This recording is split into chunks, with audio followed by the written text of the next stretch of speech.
Assalamualaikum warahmatullahi wabarakatuh. Pada kesempatan kali ini saya akan menjelaskan mengenai materi dari agama 5, yaitu materi dari pertemuan 1 sampai 7 untuk memenuhi tugas evaluasi tengah semester.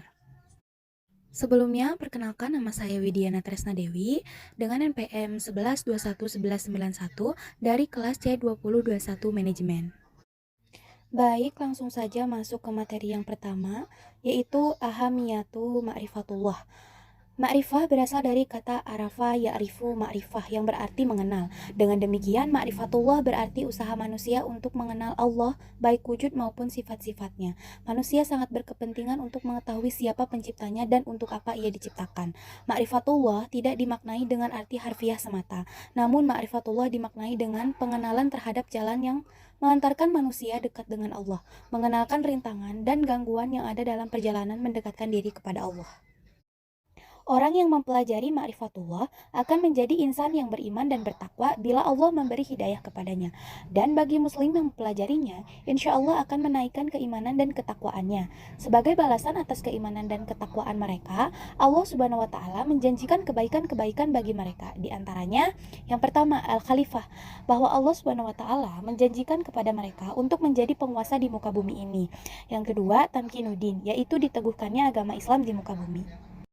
Yang ketiga ada al-amnu, bahwa Allah Subhanahu wa taala akan mengkondisikan orang-orang yang beriman rasa aman dan tentram setelah sebelumnya mereka selalu ditimpa keresahan dan ketakutan. Yang keempat ada al-barakat, yaitu keberkahan yang melimpah. Yang kelima al-hayatun thayyibah, yaitu kehidupan yang baik, dan yang terakhir adalah al-jannah atau surga. Selanjutnya, ada ciri-ciri dalam ma'rifatullah. Seseorang dianggap ma'rifatullah atau mengenal Allah jika ia telah mengenali yang pertama, asma atau nama Allah Subhanahu wa taala. Yang kedua, sifat Allah Subhanahu wa taala. Yang ketiga, af'al atau perbuatan Allah Subhanahu wa taala yang terlihat dalam ciptaan dan tersebar dalam kehidupan alam ini. Lalu ada jalan penghalang dalam ma'rifatullah. Yang pertama ada al-kubru, yaitu sombong. Yang kedua adalah az-zulmu, yaitu zalim.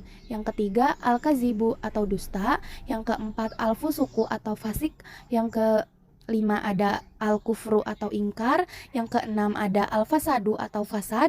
Yang ketujuh ada al-ghaflah atau lengah. Dan yang kedelapan ada katsratul maksi atau banyak berbuat durhaka. Dan yang terakhir ada al-irtiyab atau ragu-ragu. Lalu selanjutnya ada at-thoriq ila ma'rifatullah atau cara menuju ma'rifatullah. Jalan menuju pengenalan terhadap Allah Subhanahu wa taala melalui ayat-ayat Allah Subhanahu wa taala.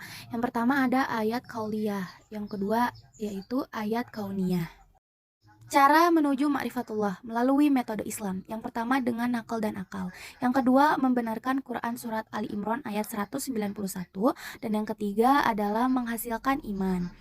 Lalu jika melalui metode selain Islam, maka akan menghasilkan yang pertama dugaan dan hawa nafsu, yang kedua ragu-ragu, dan yang ketiga berakibat kufur.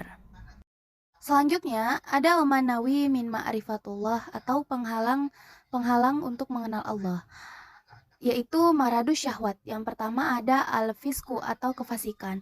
Fasik adalah orang yang senantiasa melanggar perintah dan larangan Allah, bergelimang dengan kemaksiatan serta senantiasa berbuat kerusakan di bumi.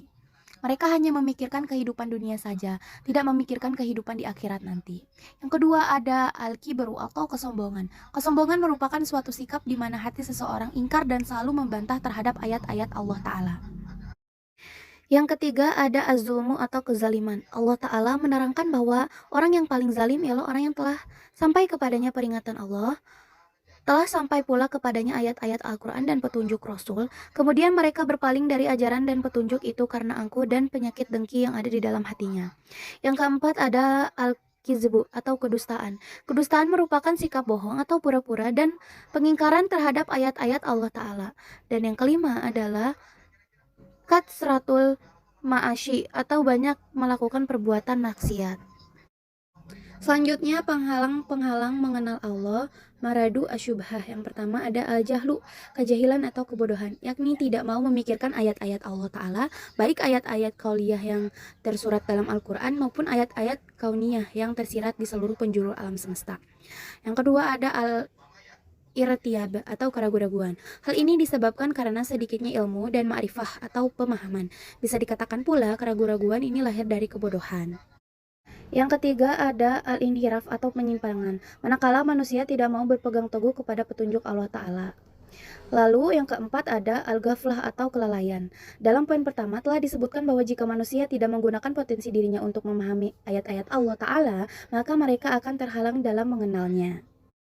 Selanjutnya ada al-adillah ala wujudillah atau bukti keberadaan Allah. Eksistensi Allah Ta'ala ditunjukkan oleh beberapa dalil berikut ini. Yang pertama ada dalilul fitri. Secara bahasa, fitrah artinya al-khilqah, yaitu keadaan asal ketika seorang manusia diciptakan oleh Allah. Fitrah adalah sifat ajasi atau dasar yang masih murni, yang belum terpengaruh oleh faktor-faktor eksternal. Kalau manusia dibiarkan dalam fitrahnya, tentu ia akan mengakui adanya zat maha hebat yang telah memberinya rezeki, menghidupkan dan mematikannya. Yang kedua ada dalilul hisi. Ada bukti-bukti keberadaan Allah Ta'ala yang dapat dilihat, dirasa, atau disentuh oleh indera manusia. Yang ketiga ada dalilul akli. Bukti rasional atau akal yang digunakan untuk merenungkan keadaan diri manusia alam semesta. Dia dapat membuktikan adanya Tuhan. Yang keempat ada dalilul nakli. Dalil nakli adalah dalil pembuktian akan keberadaan dengan merujuk petunjuk kitab suci. Dan yang kelima ada dalilul tarik. Eksistensi Allah Ta'ala telah diberitakan di sepanjang sejarah manusia, mulai dari masa manusia pertama hingga manusia terakhir, yaitu Rasulullah Shallallahu Alaihi Wasallam. Selanjutnya ada tauhidullah atau mengesahkan Allah. Secara istilah syar'i, makna tauhid adalah menjadikan Allah sebagai satu-satunya sesembahan yang benar dengan segala kekhususannya. Mentauhidkan Allah secara umum berarti menegaskan Allah dalam zat, mentauhidkannya sebagai satu-satunya zat yang berhak dan layak disembah. Tiada sesembahan yang benar selain Dia, sehingga tidak boleh menyekutukannya dengan sesuatu apapun dalam ibadah. Selanjutnya ada rububiyatullah, yaitu tauhid rububiyah adalah mentauhidkan Allah dalam kejadian-kejadian yang hanya bisa dilakukan oleh Allah. Lalu ada mulkiyatullah, maknanya adalah mengesahkan Allah Subhanahu wa Ta'ala sebagai satu-satunya pelindung atau pemimpin. Goyatan atau yang dituju dalam melaksanakan kewajiban untuk mengesahkan Allah sebagai bentuk dari keyakinan seorang hamba, maka tentunya seorang hamba akan mengetahui Allah sebagai satu-satunya yang dituju, yang diibadahi dan yang disembah. Lalu ilahan ma'buza atau Tuhan yang disembah. Maknanya adalah ini menjadikan indikasi bahwa hanya Allah sebagai satu-satunya yang wajib disembah dan diibadahi. Selanjutnya ada al-haya fi zilali tauhid atau hidup di bawah naungan tauhid. Mentauhidkan Allah, hidup mulia hanya akan diraih apabila seseorang hanya berwala atau loyal kepada satu Tuhan yang maha sempurna, itu Allah Subhanahu wa Ta'ala. Akidah yang benar dan sesuai dengan yang diajarkan oleh Rasulullah Shallallahu Alaihi Wasallam adalah tentang zat atau esensi Allah Ta'ala adalah zat yang maha sempurna. As-sifat-sifat dan al-asma, nama-nama Allah Ta'ala adalah sifat dan asma yang maha sempurna. Nama-nama dan sifat Allah Ta'ala, af'al atau perbuatan. Allah Ta'ala juga memiliki kesempurnaan dalam al-af'al atau perbuatan. Penciptaan langit dan bumi merupakan contoh af'al Allah Ta'ala. Macam-macam tauhid. Yang pertama asma wa sifat, yakni meyakini bahwa hanya Allah Ta'ala yang memiliki nama-nama dan sifat-sifat yang sempurna.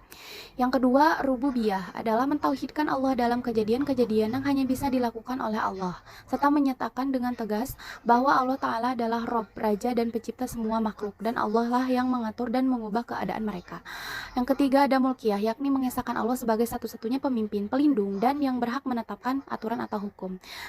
Keempat adalah uluhiyah, yakni pengesahan Allah dalam ibadah, bahwasanya hanya Allah satu-satunya yang berhak diibadahi.